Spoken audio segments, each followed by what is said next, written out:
sepanjang proses tu tadi, perempuan tu dia meracau, dia cakap benda-benda yang mengarut tau, benda yang dan agak menakutkan lah. Dia kata, aku ni Pontianak, dia kata macam tu, aku ni Pontianak, aku akan bunuh kamu semua. Dia marah lah, benda tu marah, benda yang dalam badan dia tu, bukan perempuan tu dah kena rasuk. Jadi jin yang dalam tubuh dia marah. Dia kata dia nak bunuh kita, dia nak kacau kita, dia nak musnahkan hidup kita. Jadi kita rasa takut lah.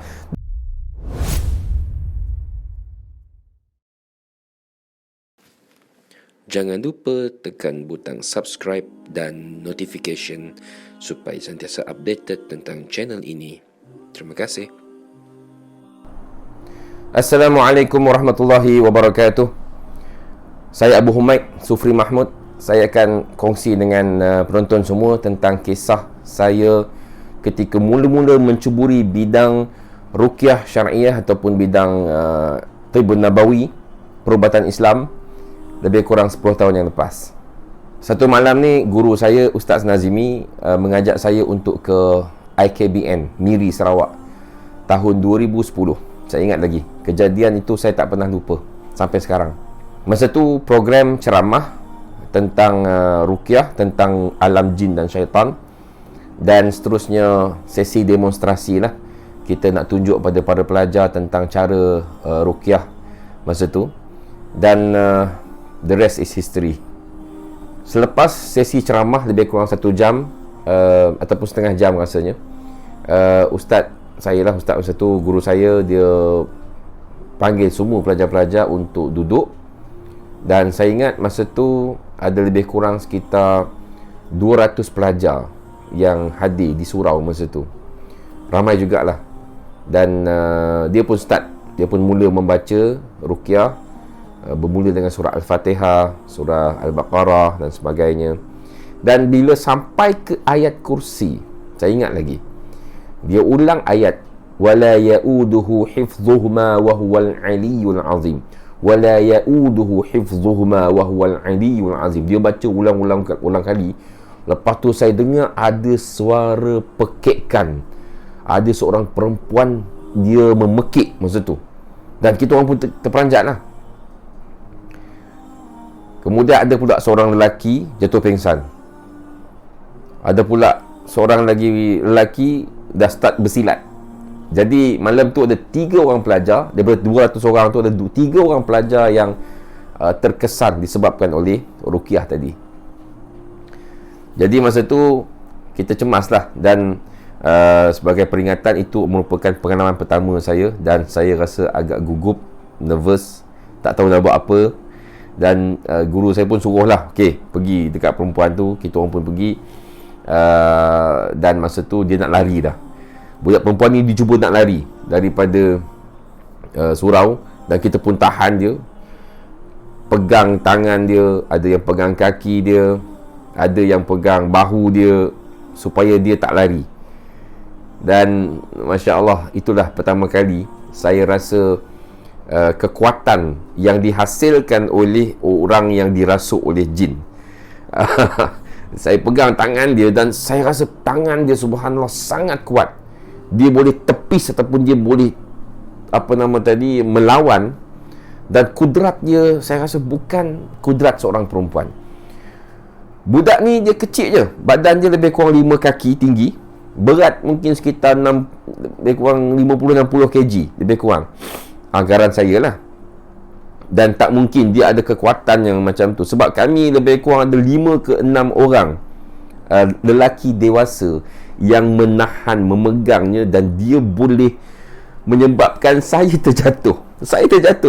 Dan ada lagi 2-3 orang pun terduduk, tak mampu untuk menahan gerakan dia. Sampailah seorang ustaz masa tu, ada kawan yang lain lah, ada seorang ustaz daripada ada grup yang lain yang hadir masa malam tu. Dan dia bawa 1 botol air kosong lah, air mineral. Dan masa tu lah pertama kali saya nampak mukjizat Al-Quran. Bagi saya lah masa tu mukjizat Al-Quran yang subhanallah, yang tak ramai orang tahu, yang hanya orang tertentu sahaja, yang ni orang-orang yang Allah pilih. Maksudnya orang yang diuji dengan sakit kerasukan, sihir, saka dan sebagainya, yang dapat merasai bagaimana hebatnya ayat-ayat Allah Subhanahu Wa Taala. Ustaz tu dia baca, saya ingat lagi dia baca ayat kursi dan ayat 102 daripada surah Al-Baqarah, ayat yang bermula dengan wattaba'u ma tatlu syayatinu ala mulki Sulaiman. Dia baca ayat tu dan dia hembus pada air mineral tadi, kemudian dia tuang ke atas kepala perempuan tu. Baik, sepanjang proses tu tadi, perempuan tu dia meracau, dia cakap benda-benda yang mengarut tau, benda yang dan agak menakutkan lah. Dia kata, aku ni Pontianak, dia kata macam tu, aku ni Pontianak, aku akan bunuh kamu semua. Dia marah lah, benda tu marah, benda yang dalam badan dia tu, bukan perempuan tu dah kena rasuk. Jadi jin yang dalam tubuh dia marah. Dia kata dia nak bunuh kita, dia nak kacau kita, dia nak musnahkan hidup kita. Jadi kita rasa takut lah. Dan itu pengalaman pertama saya bercakap dengan jin dan saya agak gugup, kita tak tahu nak cakap apa. Dan kita pun istighfar saya sepanjang proses tu, saya cuma kata Allahu Akbar, Astaghfirullah. Kita tak tahu nak buat apa masa tu. So lepas dia tuang air yang dah diruqyah tadi ke atas kepala perempuan tu, dan perempuan tu pun mula pengsan. Jin tu diam. Lepas tu dalam 5 saat ke 10 saat, tiba-tiba perempuan tu tadi, ataupun jin yang dalam badan dia tadi, dia gelak. Dia kata dia gelak. Rupanya kita orang dah kena game. Dia tak pengsan sebenarnya, tetapi jin tu berlakon. Jin tu tadi dia berlakon. Sebab tu saya kata, pendapat saya lah, sebenarnya ayat Quran ini dia tidak memberi kesan seksaan ke atas jin. Sebab masa tuang tu, ustaz tu kata, aku bakar kau dengan ayat-ayat Allah Ta'ala, dia kata. Dan jin tu pun dia macam buat gesture ataupun gerak badan seolah-olah air tu panas. Dan dia pun cakap panas. Padahal tak panas pun air tu, air sejuk je, air biasa. Tetapi rupanya dia berlakon. Cuma masa tu, apa yang saya difahamkan, kononnya jin dalam tubuh tu tadi, jin yang kuat. Sebab itulah bila dibaca ayat tu, dia panas tapi panas sikit sahaja dan dia boleh atasi rasa panas tu.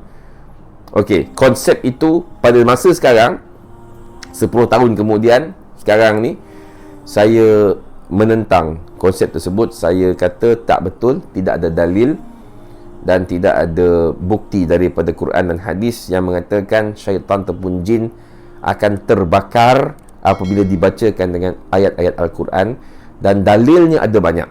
Okey, itu cerita lain lah. Nanti insya-Allah dalam episod yang lain saya akan ceritakan tentang benda ni. Lepas tu saya ingat lagi, kami teruskan ruqyah. Kami pegang tangan dan kaki dia, kami baca. Ada yang baca dekat kepala dia, ada yang baca dekat tangan dia, ada baca dekat kaki. Dan saya masa tu saya pegang kaki dia, sebab kaki dia pun boleh tahan juga. Dia melibas-libas tau, kaki dia menendang-nendang.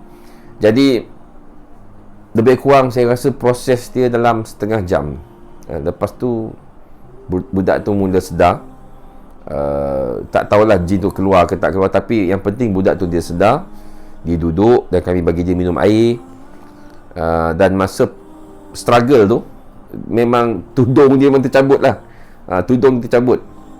Dan bila dah sedar balik, dia pun pakai tudung semula. Dan kami pun dudukkan dia dan rehatkan dia. Dan mulalah kami borak lah, kami sembang lah. Lepas tu dia cerita. Apa yang menariknya, perempuan ni, dia kata rupanya dia dah lama sakit. Dia bukan baru kena rasuk malam tu, tapi dia dah lama sakit. Dan dia selalu nampak entiti Pontianak. Dia nampak Pontianak lah kan, macam gambaran yang kita selalu nampak dekat TV ataupun video kan. Rambut panjang, pakai baju putih, macam Suzana. Jadi lepas tu dia kata, setiap kali dia datang haid, dia period, dia secara separuh sedar, dia akan ambil batang lidi dan dia akan korek darah daripada kemaluan dia. Benda ni yang agak ngeri lah bagi saya. Saya agak terkejut dan saya rasa macam, adakah budak ni mental ke, kena rasuk ke apa ke? Sebab itu pengalaman pertama saya tau. Saya tak tahu, saya kata tak cukup ilmu lagi masa tu. Kemudian lepas kejadian tu, seingat saya, ustaz saya dia ada buat follow up treatment lah. Dia datang semula dan dia rawat. Saya tak ingat sangat lah sebab kisah ni dah lama. Tapi yang penting lepas kejadian tu, tidak ada lagi kejadian yang lain di IKBN Miri selama lebih kurang 2-3 tahun. 3 tahun kemudian barulah kami datang semula. Tapi masa tu batch pelajar yang lain. Sebab IKBN dia sekejap je. Pelajar yang belajar di IKBN ni, dia dalam setahun 2 tahun mereka habis, graduate dan akan masuk batch yang baru. Jadi masa tu pelajar batch baru dan ada pula kes yang lain. Tapi hari ni saya cuma nak share kes yang tadi, kes pengalaman saya yang pertama dalam bidang rawatan Islam ataupun rawatan komplementari. Dan sejak kejadian tu lah yang menjadikan saya berazam untuk belajar, mencari guru dan memupuk minat saya untuk membantu lebih ramai orang dalam bidang ni lah. Sebab saya tengok ramai sekali orang-orang yang mengalami masalah histeria, kerasukan, kena sihir, kena santau dan sebagainya. Cuma kita tak tahu cara rawatan. Jadi saya berazam masa tu, saya nak cari daripada Quran, daripada hadis-hadis, bagaimana sebenarnya Islam mengajar kita untuk menangani kes yang sebegini. Dan Alhamdulillah, selama 10 tahun saya mencari, saya belajar, saya mengkaji, saya bertanya, saya berguru dan membuat kajian sendiri. Bahkan saya Alhamdulillah dapat menulis buku sendiri dalam bidang ruqyah ni. Jadi pengalaman itu merupakan pengalaman yang decisive lah bagi saya, decisive event, kejadian yang mengubah saya sehingga saya menjadi siapa saya sekarang, Alhamdulillah. Dan apa yang menarik, selepas kejadian tu saya kena demam panas. Keesokan harinya saya pergi ke surau untuk mengajar kanak-kanak belajar membaca Quran. Dan saya dah rasa seram sejuk sebenarnya masa bangun pagi tu, dan saya rasa macam nak demam. Dan bila pelajar saya baca Quran, saya rasa makin sakit. Itu pengalaman bagi saya yang agak pelik. Dan saya yakin berdasarkan apa yang saya rasa dan simptom-simptom yang saya ada masa tu, ada sesuatu telah mengganggu saya. Ada sesuatu yang mungkin ikut saya balik, Allahu'alam. Tapi yang penting saya tak boleh dengar orang baca Quran masa tu. Saya rasa sakit. Dan bila balik ke rumah, saya mengadu pada bekas isteri saya lah masa tu. Saya rasa demam, saya sakit dan saya tak larat nak bangun. Kemudian saya pun dibawa ke hospital masa tu. Dan suhu badan saya masa tu 39 darjah Celsius. Saya tak mampu nak drive, saya tak mampu nak memandu kereta masa tu. Jadi ayah saya datang ambil saya di rumah isteri saya masa tu dan pergi ke hospital. Dan sepanjang perjalanan saya ingat lagi, saya meracau. Demam panas 39 darjah Celsius, saya meracau. Sampai ke hospital baru saya tahu yang suhu badan saya 39, sangat panas. Lepas tu doktor pun bagi ubat dan sebagainya, dan balik ke rumah dan saya pun berehat, makan ubat dan sebagainya. Dan setiap malam sejak tu saya mimpi-mimpi yang sangat menakutkan, mimpi yang sangat pelik. Dia bukan menakutkan tapi pelik. Sampai ada satu entiti yang muncul dalam mimpi saya yang mengaku bahawa dia adalah Tuhan. Dia kata, akulah Tuhanmu. Dan saya terbangun. Lepas dia mengaku dia Tuhan tu, saya terjaga dan saya mengucap panjang lah. Kan saya saya ta'awuz, saya baca a'udzubillahi minasyaitonirrajim, saya ludah ke kiri 3 kali dan sebagainya. Dan saya yakin itu adalah ujian Allah bagi saya. Dan Masya Allah, subhanallah, ia tidak melemahkan semangat saya, bahkan menyebabkan saya semakin berminat untuk belajar tentang selok-belok dunia perubatan Islam. Jadi saya pun mula belajar, mula membaca kitab Tibun Nabawi oleh Ibn Qayyim. Saya pun membaca kitab-kitab Syekh Wahid Abdul Salam Bali. Dan sampai sekarang Alhamdulillah, orang kata ramailah orang yang datang pada saya dan dengan izin Allah kita dapat membantu ramai ahli masyarakat yang memerlukan sejak 10 tahun yang lepas. Dah tak terkira dah, tak terlalu ramai sampai dah tak terkira. Jadi ada banyak kisah-kisah menarik yang dialami oleh pesakit yang saya nak share, sebab saya lihat ramai orang menghadapi masalah yang hampir serupa. Ada orang yang kena sihir, ada saka, ada kena santau dan sebagainya. Jadi saya nak share apa yang berlaku pada pesakit saya, apa yang saya nasihatkan pada mereka, apa yang saya buat dalam rawatan, supaya boleh membantu lebih ramai orang untuk memahami bidang ni, untuk memahami dunia alam ghaib ataupun dunia jin dan syaitan, dunia sihir, dan berdasarkan perspektif Islam yang sebenar, iaitu Al-Quran dan As-Sunnah, insya-Allah. Jadi terima kasih kerana menonton. Saya akan share lagi banyak kisah yang menarik dalam episod yang akan datang. Jadi jangan lupa subscribe dan tekan butang notification supaya tidak terlepas pandang.